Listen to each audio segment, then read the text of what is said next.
नमस्कार। माली समाचार हिंदी में आपका स्वागत है। मैं दिनेश माली। महाराष्ट्र विधानसभा में नेता प्रतिपक्ष पद पर दावा ठोकेगी शिवसेना यूबीटी। राउत ने दिए बड़े संकेत। आइए जानते हैं विस्तार से। महाराष्ट्र की राजनीति से जुड़े अहम घटनाक्रम में शिवसेना यूबीटी विधानसभा में नेता प्रतिपक्ष के पद पर दावा ठोकने की तैयारी कर रही है। शिवसेना यूबीटी के राज्यसभा सांसद संजय राउत ने कहा कि उनकी पार्टी 10% सीटों के अभाव में भी नेता प्रतिपक्ष पद पर दावा करेगी।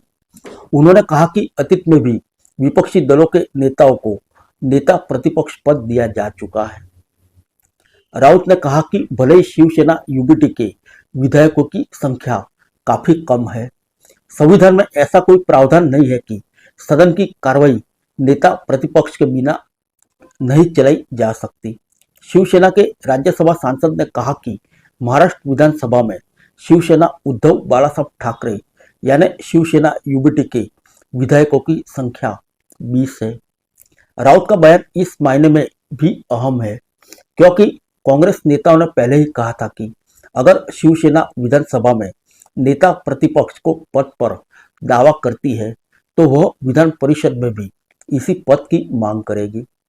बता दें कि फिलहाल शिवसेना नेता अंबादास दानवे प्रदेश विधानसभा परिषद में नेता प्रतिपक्ष है। हालांकि एमएलसी के तौर पर उनका कार्यकाल इस साल के अगस्त में खत्म हो जाएगा। विपक्षी खेमे महाविकास आघाड़ी गठबंधन में उद्धव ठाकरे की अगुवाई वाली शिवसेना, शरद पवार की एनसीपी और कांग्रेस शामिल है।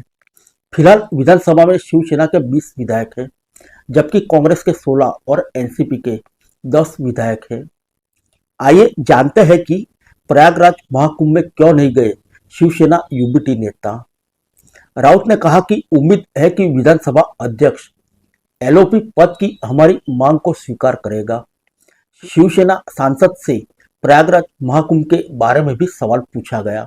यह पूछे जाने पर कि शिवसेना के कोई भी शीर्ष नेता प्रयागराज महाकुंभ क्यों नहीं गए, राउत ने कहा कि पार्टी इस मामले में आरएसएस प्रमुख मोहन भागवत का अनुसरण करती है। उन्होंने कहा कि मैंने मोहन भागवत को भी महाकुंभ में जाते और गंगा में डुबकी लगाते नहीं देखा। हम भागवत के महाकुंभ जाने का इंतजार कर रहे थे, हम भी उनके पीछे चले जाते। बकौल शिवसेना सांसद आरएसएस का कोई भी वरिष्ठ पदाधिकारी महाकुंभ में नहीं गया। हमारी वहां जाने की योजना थी, लेकिन हमने उनमें से किसी को भी वहां जाते नहीं देखा। बता दें कि महाराष्ट्र के उप मुख्यमंत्री एकनाथ शिंदे ने महाकुंभ न जाने के लिए उद्धव ठाकरे पर हमला किया था। बता दें कि शिंदे सत्तारूढ़ शिवसेना के प्रमुख भी है और उनकी बगावत के बाद ही प्रदेश की राजनीति में बड़ा बदलाव हुआ। शिंदे की बगावत के बाद उद्धव ठाकरे को मुख्यमंत्री पद से इस्तीफा देना पड़ा, जिसके बाद शिवसेना दो फाड़ हो गई। बता दें कि महाराष्ट्र विधानसभा का बजट सत्र 3 मार्च से 26 मार्च तक चलेगा। इससे पहले सत्ताधारी दल को घेरने के लिए विपक्षी खेमा अपनी रणनीति बना रहा है। हालांकि 288 सदस्यीय महाराष्ट्र विधानसभा में विपक्षी खेमे के पास लगभग 50 सीटें हैं। फिर मिलेंगे अगले बुलेटिन में अन्य किसी खबर के साथ। तब तक के लिए इजाजत दीजिए। नमस्कार।